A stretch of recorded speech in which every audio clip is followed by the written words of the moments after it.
Em janeiro, uma campanha no mundo todo lembra também da importância do cuidado com a saúde mental e emocional. É o Janeiro Branco. CVV, bom dia. Cada vez que o telefone toca é uma história diferente, de problemas, de dificuldades, de angústia. A dor que ela sente não é de medicamento, mas é uma angústia da alma. O Centro de Valorização da Vida, o CVV, atende 5.000 ligações por dia em todo o país.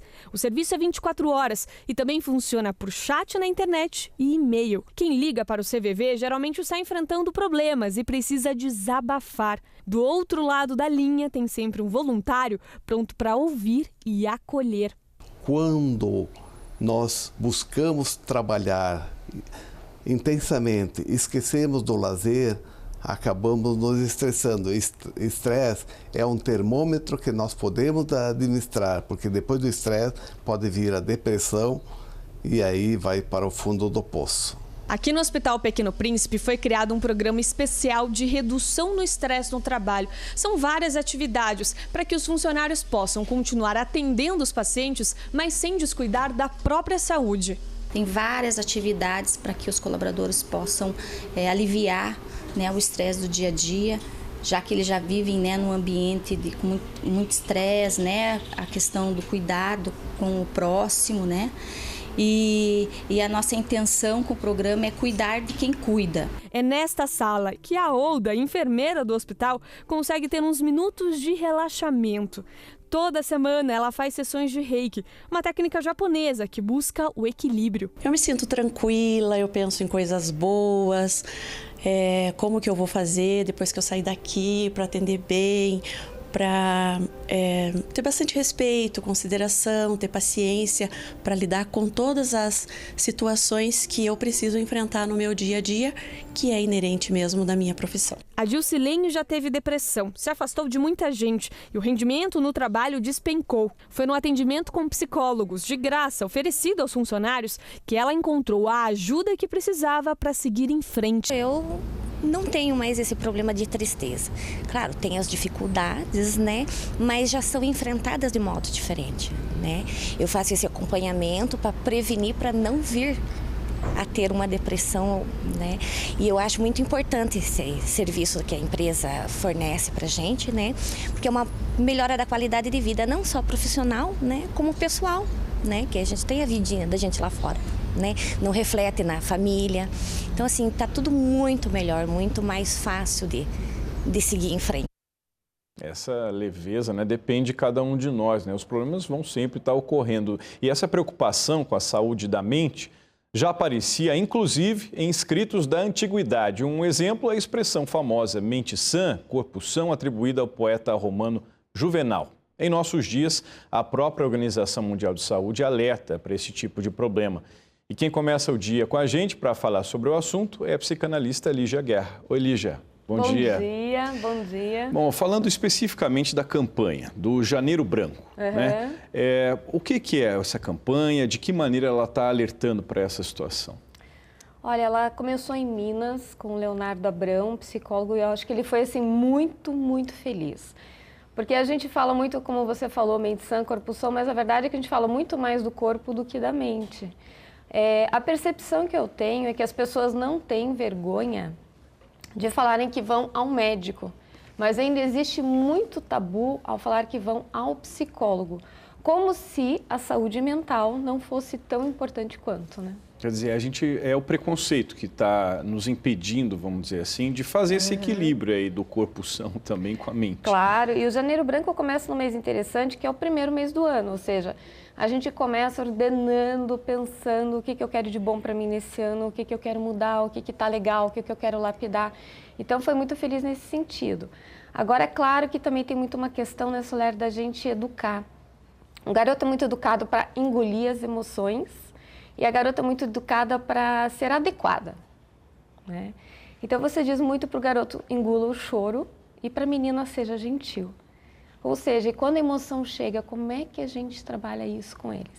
E a gente tem uma epidemia mundial, né, Lígia, dessa questão, né, da própria depressão em si. Sim, e daí o que acontece? Os homens não conseguem falar das emoções. Eles chegam no consultório, às vezes, chorando. Não consegui falar com a minha esposa em casa. Eu tive esses dias uma situação de um paciente que ele marcou um horário para chorar. Então você vê assim, ele foi lá, o segundo horário ele foi para falar dos problemas dele. Então a vergonha que ele tinha de colocar as emoções, ele não conseguia administrar aquilo.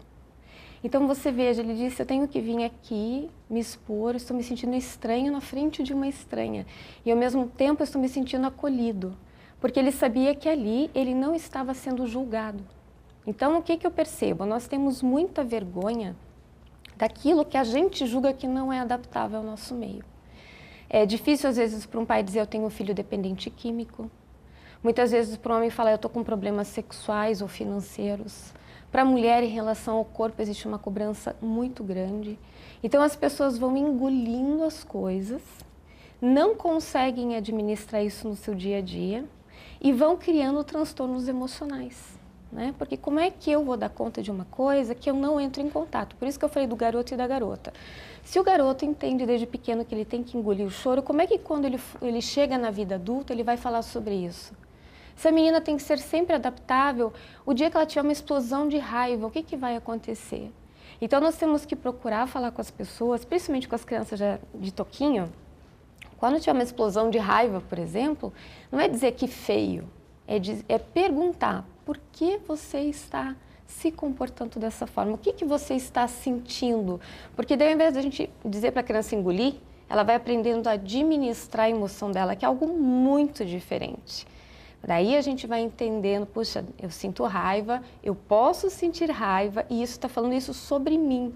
E eu começo então a me instrumentalizar de uma forma com inteligência emocional, que é educar a emoção. Tá. E quando a gente olha para relacionamentos, né, do ponto de vista da saúde mental, isso tudo que você está falando que vem desde pequeno, a gente vai trazer para as nossas relações depois, quando adultos, né? Claro.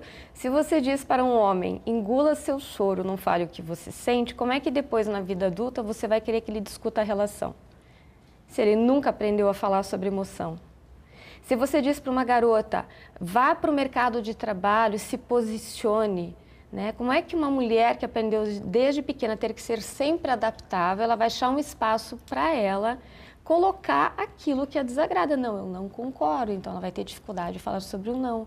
Então, nós temos que ir construindo isso sim, mas também nós adultos podemos transformar os nossos comportamentos. Né? A gente também consegue, como vimos no vídeo anterior ali, a profissional do Pequeno Príncipe falando que ela teve um suporte, que ela está se instrumentalizando, achando os recursos emocionais dela para mudar a própria vida. Nós somos seres em plena transformação ao longo da vida toda. Então não adianta a gente fingir que as nossas emoções não têm importância. E o que é curioso é que se você se machuca, você tem um problema físico, todo mundo te acolhe. Mas se você fala que você tem um problema emocional, não está dando conta. Não, às vezes a gente não dá conta. Muitas vezes eu não vou dar conta, você não vai. E daí? Qual o problema? Isso não é natural? A gente tem que buscar recursos para isso, né? Então, nisso, Janeiro Branco é muito feliz, porque daí entra o trabalho dos médicos, psiquiatras, dos psicólogos, dos neuros, de toda a equipe aí, os enfermeiros, os terapeutas ocupacionais, fisioterapeutas e da população que vai somando forças, porque também vai quebrando todos esses tabus a ponto de ver e perceber que às vezes alguém da família não está bem, pode fazer um primeiro acolhimento para ajudar essa pessoa a buscar recursos. Porque quando ela não está bem, Soler, ela às vezes não tem forças para buscar ajuda sozinha. Nesse ponto da questão que você citou anteriormente do corpo, né?